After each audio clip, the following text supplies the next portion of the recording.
Vamos falar de pesquisas eleitorais, Bia? É isso, a gente tem aí a última pesquisa para a corrida eleitoral de Curitiba, ela que foi contratada pelo Grupo RIC, divulgada neste sábado, no cenário estimulado. É aquele em que os eleitores recebem o nome, tem a lista ali de candidatos. Pimentel aparece com 52% das intenções de voto contra 39% das intenções de voto para Cristina Grêmio. Ele pelo PSD, ela pelo PMB. Na comparação com a pesquisa anterior, que foi publicada em 19 de outubro, Pimentel cresceu 3% e a Cristina Grêmio reduziu 1%. Com margem de erro, Pimentel oscila entre 55,27% e 48,73%. Já Grêmio continua ali pontuando entre 42,27% e 35,73%. Eleitores que não souberam ou não responderam chegam a 3%, enquanto as intenções de votos nulos brancos que não votariam em nenhum desses candidatos, aquilo que a gente comentou, né, de campanha para voto branco, chegou a 6% aqui na pesquisa. Com a exclusão dos votos nulos e brancos, bem com as menções dos eleitores que não souberam, que não responderam, Pimentel pontua 57,14% e a Cristina Grêmio 42,86%. Mark. Olha só, no cenário espontâneo, que é aquele em que os eleitores não são informados dos candidatos à disputa, o Pimentel aparece também à frente de Grêmio, né, Moron? Nesse cenário, o Pimentel pontua com 47% das intenções de voto contra 38% de Cristina. Na comparação com a pesquisa anterior, publicada lá em 19 de outubro, Pimentel cresceu 2% e a Grêmio subiu 1%. Eleitores que não souberam, não responderam, marcaram 9%, enquanto as intenções de votos nulos, brancos ou em nenhum desses candidatos pontuaram 6%. Os Moron traz agora os dados então da pesquisa. Pesquisa da IRG contratada pela RIC TV Record entrevistou 900 pessoas de 16 anos ou mais entre os dias 24 e 25 de outubro. A margem de erro da pesquisa é de 3,27 pontos para mais ou menos e tem grau de confiança de 95%. O levantamento foi registrado no Tribunal Superior Eleitoral com o número PR 00012/2024. Pedroso, vamos lá, vamos analisar esses números. Pesquisa é sempre tendência. A gente vê uma tendência clara aí nestas pesquisas. No primeiro turno, inclusive, a pesquisa IRG RIC TV mostrou justamente aquela rampada da Cristina Grêmio, né? Não chegou a colocá-la no segundo turno, é verdade, mas mostrou que ela vinha subindo muito fortemente e o resultado acabou colocando ela no segundo turno.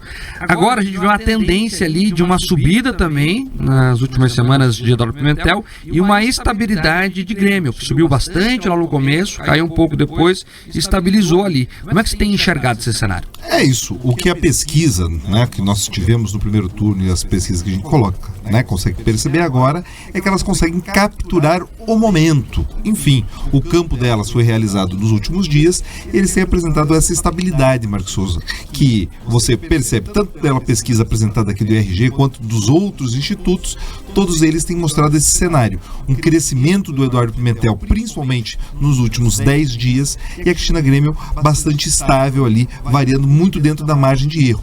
Eu acredito que, né, pelo que a gente analisou das pesquisas anteriores, pelo que a gente conhece do campo eleitoral, talvez na abertura das urnas a gente perceba um crescimento maior da Cristina Grêmio, justamente porque muitos dos institutos, a gente já apresentou essa análise de maneira mais demorada no Jornal da Manhã, eles têm uma dificuldade de enxergar ou de conseguir captar esses votos de um eleitor que está ali mais alinhado para uma centro-direita, mas ainda assim as pesquisas, mesmo tendo essa dificuldade, elas acabam consolidando os principais números. A gente percebeu isso em 2022, percebeu isso também no primeiro turno dessas eleições.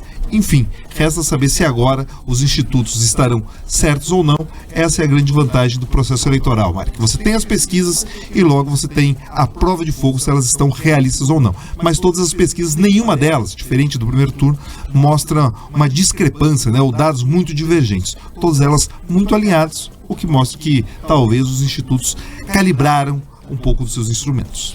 Pedroso, já tem ouvintes falando aqui sobre pesquisa eleitoral. Olha, a minha candidata nem aparecia nas pesquisas no primeiro e chegou ao segundo, né, e o que eles consideram como um grande erro. Como é que você explica isso com base no que você estuda academicamente de pesquisas? Vamos lá, primeira coisa, né?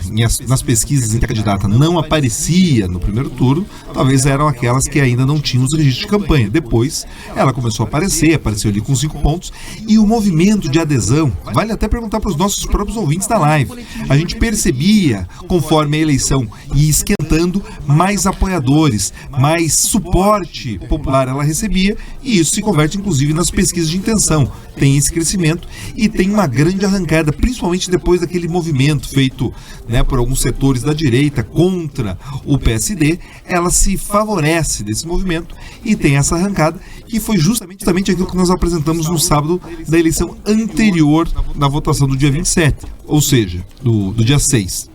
Que ela estava crescendo e de fato isso se confirmou. Então as pesquisas são isso, você tem um filme acontecendo, elas pegam ali só um framezinho para poder analisar. É o que a gente está apresentando agora também, mas diferente, Mark, desse tipo de arrancada que acontece, ou que você tem os instrumentos eventualmente falhando no primeiro turno, eles costumam ser um pouco mais apurados, né, no segundo turno. A gente viu isso na eleição presidencial, a tendência é que isso se repita agora. Mas volto a dizer, os institutos eles ainda precisam calibrar melhor a forma como eles conseguem acessar esse eleitor mais de centro-direita. Agora, mesmo naqueles institutos como o Atlas, que conseguiram captar melhor essa subida da Cristina Grêmio no primeiro turno, a própria Quest e tudo mais, que trouxeram parte desses números, eles têm mostrado uma tendência muito parecida. Ou seja, não tem nenhuma outra pesquisa que talvez dê guarita, né, para você, ou guarida, para que você consiga ter uma leitura diferente, pelo menos da coleta da opinião pública. Enfim, a urna acaba sendo diferente. A gente já trouxe aqui, tem questão climática, tem questão de transporte, tem questão de mobilização, enfim, vários fatores podem influenciar, inclusive o não comparecimento.